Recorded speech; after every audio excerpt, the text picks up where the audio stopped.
Et c'est pourquoi, shalom, shalom mes bien-aimés, c'est pourquoi nous sommes à notre rendez-vous et c'est notre thématique sur le mystère du code Zoé. Nous voyons le chapitre 3 intitulé Zoé dans l'homme.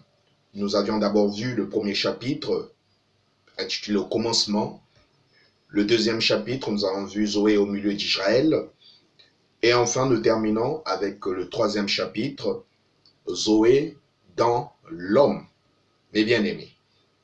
Et nous avons vu comment le Saint-Esprit, qui est le professeur, l'enseignant par excellence, nous a conduits durant notre étude, notre enseignement, donc de l'éternité, et jusqu'à ce que nous puissions saisir la pensée de l'Éternel dans l'homme en ce temps de la fin, qui est considéré comme un âge très très compliqué, un âge de confusion, la Odyssée.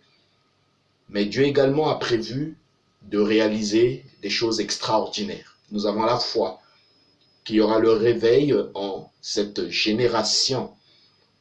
Et pour ceux qui comprennent véritablement cette relation intime avec Christ, mes bien-aimés, comprennent également que le code Zoé est important, ultime.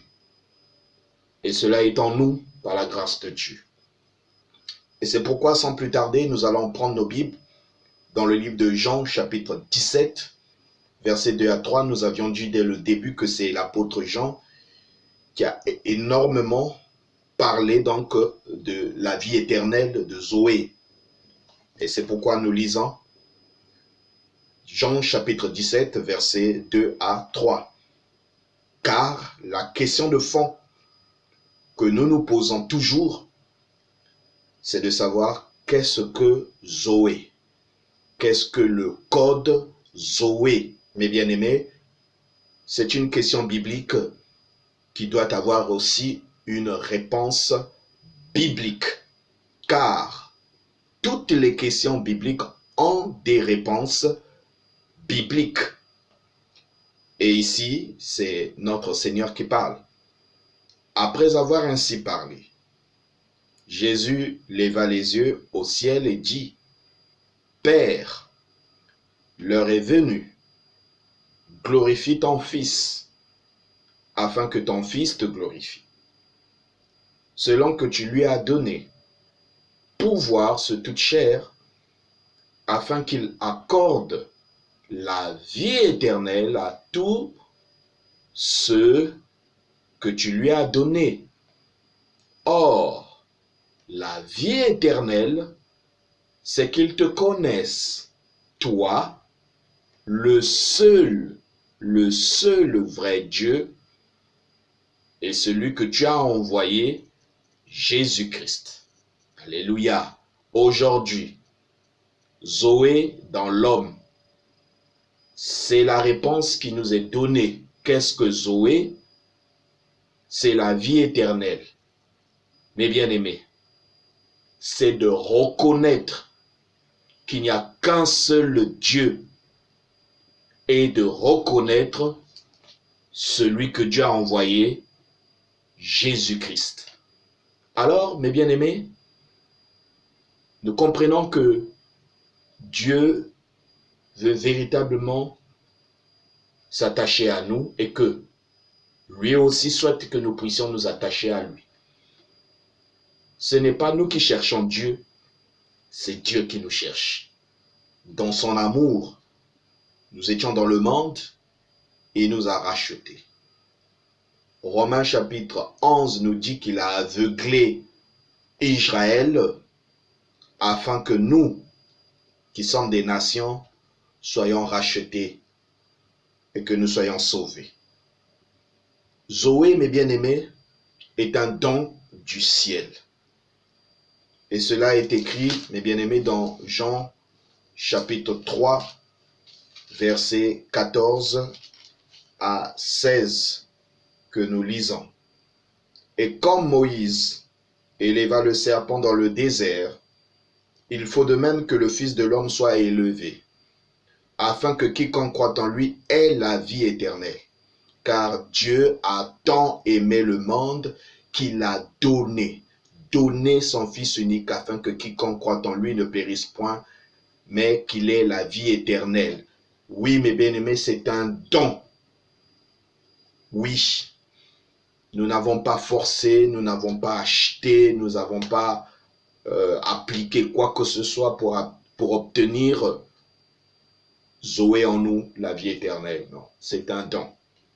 Mes bien-aimés, recevoir Christ est un don. Vous pourrez également lire dans Jean chapitre 6, versets 33 à 68. Mais bien aimé, recevoir Christ, c'est recevoir Zoé. Nous venons de le dire. Vous pouvez ici ajouter donc Jean chapitre 5, verset 26. De même, Jean chapitre 5 encore, verset 21. Et ensuite, Matthieu chapitre 7, verset 13 à 14. Celui qui perdra sa vie pour Christ la retrouvera. Mais bien aimés, peu importe ce que vous traversez, peu importe ce que vous vivez, sachez une chose, que vous n'êtes pas les seuls à souffrir. Depuis fort longtemps, tous ceux qui veulent vivre pieusement en Jésus-Christ seront persécutés d'une manière ou d'une autre. Car le diable cherche par tous les voies et moyens pour atteindre les élus de Dieu. Et peu importe que nous soyons en vie ou encore que nous puissions quitter ce monde, mes bien-aimés, assurons-nous que Christ est en nous. Et Christ est la vie éternelle.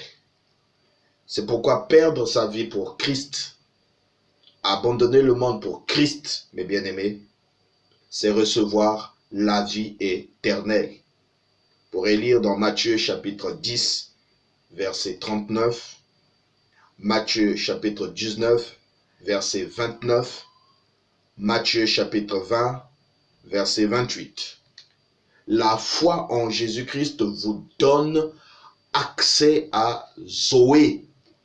Et cela est confirmé dans Jean chapitre 3, verset 36, Jean chapitre 4, verset 14, Jean chapitre 5, verset 21. Les bien-aimés, le jugement de Dieu ne s'abattra pas sur vous. Pourquoi? Parce que la Bible nous dit clairement que ceux qui ont reçu Christ, c'est-à-dire la vie éternelle, n'auront pas à subir le jugement. Et nous pouvons lire dans le livre de Jean, chapitre 5, verset 24, nous lisons. En vérité, je vous le dis, celui qui écoute ma parole et qui croit à celui qui m'a envoyé a la vie éternelle et ne vient point en jugement. Mais il est passé de la mort à la vie. Alors pourquoi être jugé si vous êtes passé de la mort à la vie? Vous voyez l'importance que d'avoir Christ en nous, mes bien-aimés. Vous évitez, par la grâce de Dieu, vous éviterez le jugement sévère d'Hachem Elohim prévu pour bientôt. Vous lirez également Jean chapitre 6, verset 27, il est dit, « Travaillez non pour la nourriture qui périt, mais pour celle qui subsiste pour la vie éternelle, et que le Fils de l'homme vous donnera, car c'est lui que le Père, que Dieu a marqué de son sceau. » Si Christ lui a été marqué, nous aussi nous sommes marqués parce que nous sommes co-héritiers de Christ, mes bien-aimés. Et vous ne passez pas en jugement. C'est une grâce. Le divin berger, mes bien-aimés, nous donne la vie. Christ nous donne la vie éternelle. Vous lirez dans Jean chapitre 10, versets 11 à 28. Jean chapitre 11, verset 25, mes bien-aimés. La promesse du royaume quelle est la promesse, mes bien-aimés, du royaume, si ce n'est Zoé, le code Zoé. Nous lisons dans Jean chapitre 14, verset 3, il est dit, la promesse du royaume, qu'est-ce que c'est? Et lorsque je m'en serai allé et que je vous aurai préparé une place, je reviendrai et je vous prendrai avec moi afin que là où je suis, vous y soyez aussi. Voilà la promesse de Zoé, mes bien-aimés. C'est une grande promesse pour nous et nous y croyons fermement. Jean chapitre 20, verset 31 nous dit ceci. Mais ces choses ont été écrites afin que vous croyiez que Jésus est le Christ, le Fils de Dieu, et qu'en croyant, vous ayez la vie en son nom. Nous avons la vie dans le nom de Jésus-Christ, mes bien-aimés.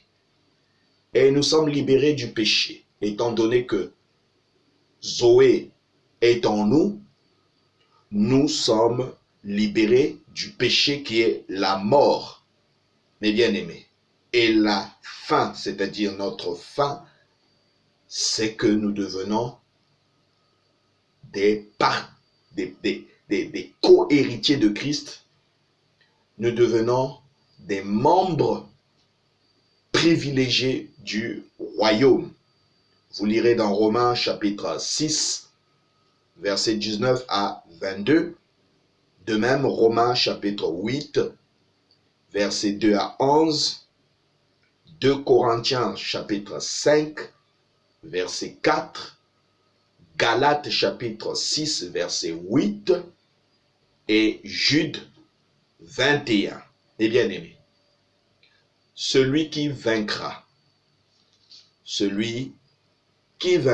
dit le Seigneur, car nous sommes dans une guerre des esprits.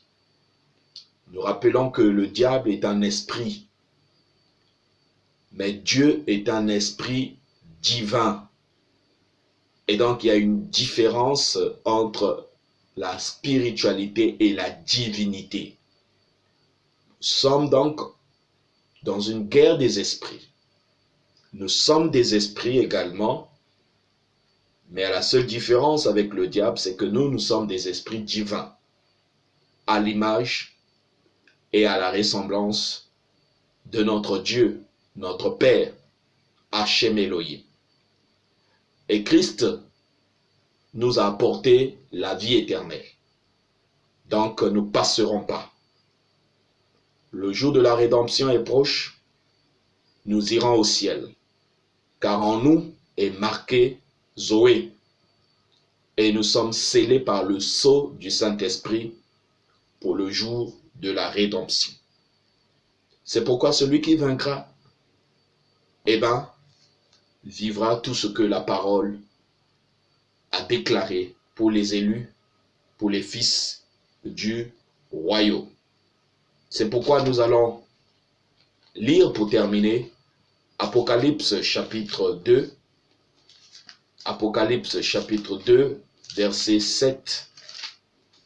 Nous lisons verset 7. Que celui qui a des oreilles entende ce que l'Esprit dit aux églises. À celui qui vaincra, je donnerai à manger de l'arbre de vie qui est dans le paradis de Dieu. Nous lirons également Apocalypse chapitre 20, verset 15. Mes bien-aimés, il est écrit, quiconque ne fut pas trouvé écrit dans le livre de vie fut jeté dans les temps de feu. Tandis que vous et moi, nous voyons bien que, ayant reçu Zoé, la vie Christ, mes bien-aimés, nos noms sont écrits dans le livre de vie de l'agneau, immolé avant la fondation du monde. Lisons Apocalypse chapitre 21, verset 27, mes bien-aimés. Apocalypse 21, verset 27, il est écrit, il n'entrera chez elle rien de souillé, ni personne qui se livre à l'abomination et au mensonge. Il n'entrera que ceux qui sont écrits dans le livre de vie de l'agneau. Mes bien-aimés, soyons-en sûrs que nous sommes marqués du sang de Jésus, nous sommes marqués du sceau du Saint-Esprit et que nous sommes participants de la gloire de Christ. Oui, nous sommes participants de la gloire de Christ, mes bien-aimés. Car, étant en Christ, ayant Christ, c'est l'espérance de la gloire. Apocalypse chapitre 22, verset 14, il est écrit « Heureux ceux qui lavent leurs robes, afin d'avoir droit à l'arbre de vie et d'entrer par les portes de la ville. » Sion, les portes de la ville. Sion, nous aurons l'occasion d'étudier le millénium, nous aurons l'occasion d'étudier la demeure future de l'époux céleste et de l'épouse terrestre, mes bien-aimés, car le Seigneur nous fait grâce de connaître les mystères de sa parole. Mes bien-aimés, nous avons essayé de pouvoir comprendre le code Zoé, le mystère du code Zoé, et c'est par la grâce de Dieu, mes bien-aimés, que le Saint-Esprit nous a enseigné depuis l'introduction de cet enseignement du mystère du code de Zoé. Et nous avons vu le premier chapitre, le commencement, ensuite Zoé au milieu d'Israël, et enfin, troisième chapitre, nous avons vu Zoé dans l'homme. Mes bien-aimés, le mystère du code Zoé, c'est Christ en nous. Il nous donne la vie éternelle. Car Zoé veut dire la vie éternelle. Et nous sommes bénis par sa grâce. C'est ni par l'intelligence, ni par un effort quelconque, ni par le sang, ni par la chair, ni par un humain, mes bien-aimés, c'est la grâce de Dieu. C'est un don. Et le Saint-Esprit nous l'a démontré tout le long de cet enseignement. Que le Seigneur nous bénisse. Shalom à vous.